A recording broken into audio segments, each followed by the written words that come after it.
지난해 태어난 출생아 수가 27만 2천 명에 그쳤습니다. 불과 3년 만에 30만 명 아래로 떨어졌습니다. 심각한 저출산, 사상 첫 인구 감소로 이어져서 지난해 인구는 3만 3천 명 줄었습니다. 코로나19 영향으로 혼인 건수 감소율도 사상 최고를 기록했습니다. 저출산, 고령화에 따른 인구 감소는 한층 가속화될 것으로 우려됩니다. 보도에 오인석 기자입니다.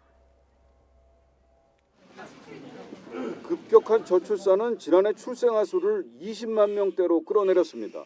지난해 태어난 신생아는 27만 2,400명에 그쳤습니다.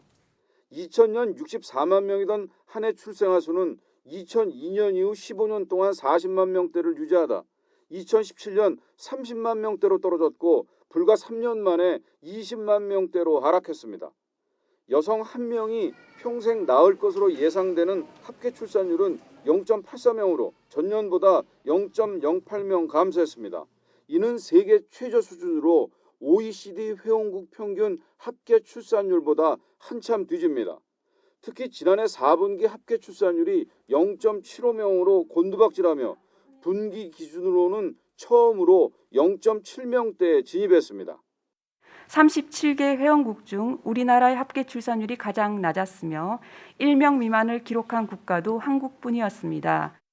30대 초반과 20대 후반의 출산율이 많이 감소한 가운데 40대를 제외한 전 연령층에서 출산율이 줄었습니다.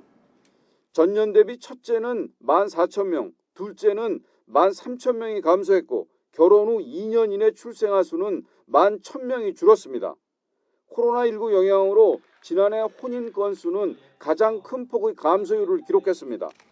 전년 대비 10.3%가 줄었습니다.